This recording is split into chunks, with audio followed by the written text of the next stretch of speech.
Hi everybody, we're going to do a book review, or not so much a book review as kind of a stroll down memory lane.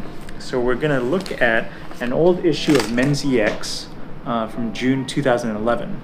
So we used to keep these at the store and sell them, but now we just have a subscription and we just keep it for ourselves.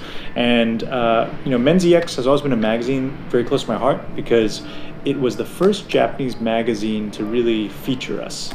It was a gent named Fujita-san who kind of was writing a story about the Hong Kong tailoring scene and discovered us, and we really got along, and he introduced us to a lot of other interesting people.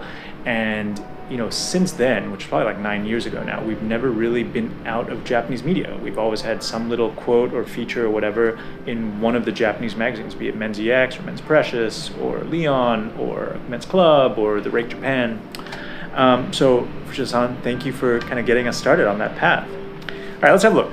I picked June 2011 just because it was it's kind of similar to the weather that we're seeing now, and also 2011. It's also interesting to see how differently people dressed back then. Let's dive in. This is kind of neat. Old spread on Crockett & Jones. I believe some of these models are still around.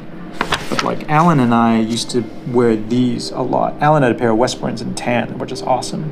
And for me, I had a pair of Tetbury Chukkas that I used to wear a ton as well. Going a little further down memory lane, there's David Retzlaff, our good friend and very, very great model. David has been the Men's EX model for, I don't even know how long, more than 10 years, I suppose. What else we got here? Okay, so this is kind of one of the things I wanted to focus on. Like, these outfits are great. They're definitely up our alley for sure.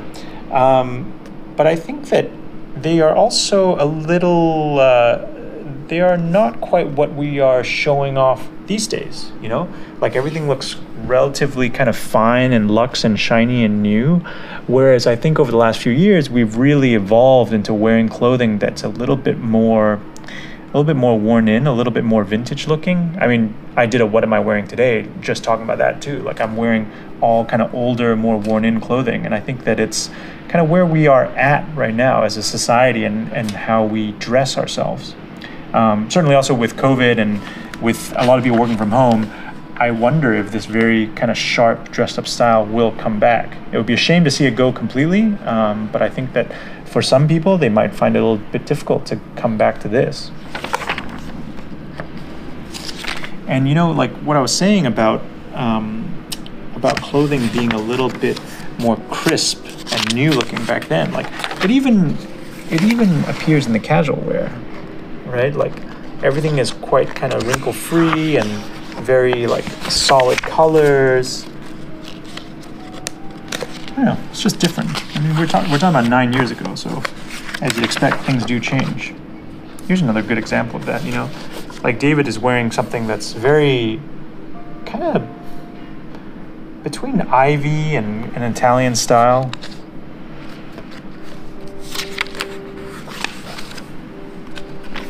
What else we got here?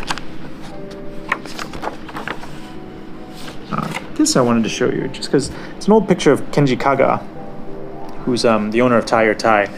And I like the fact that Kaga-san still looks like this. I mean, obviously he looks a little older now, but like in terms of how he dresses, actually he still keeps this very kind of pattern heavy style of dressing with a little bit of interesting color mixed in.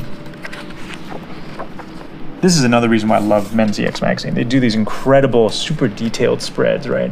So this is a pair of Aldens that's been dismantled. And, when you go through security checkpoints and you're wearing Aldens, and they always tend to get set off, it's because Aldens always have a metal shank as the support underneath the arch.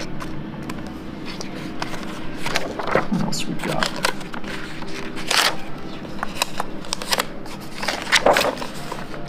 This is kind of neat.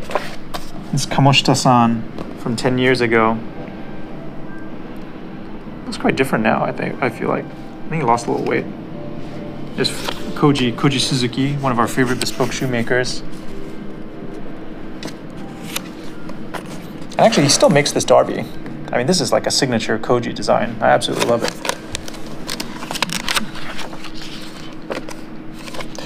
This is also neat. These are what 9 years ago people called slim chinos. And actually, and I'll try and find an issue to illustrate this, a couple years later, this would have been like a regular fit. And the slim chino got really, really, really slim.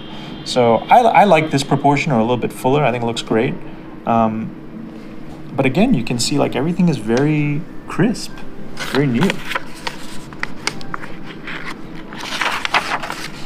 Big spread on chinos there. And finally, here we go. Last little shout out to Fujita-san. So there he is in tiny pointing at text man form. And that was his co-writer for this article, Ikeda-san.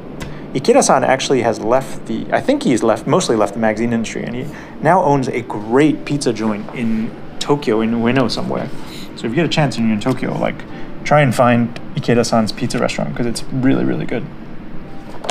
Alrighty, that's my little ramble. It's my little stroll down memory lane.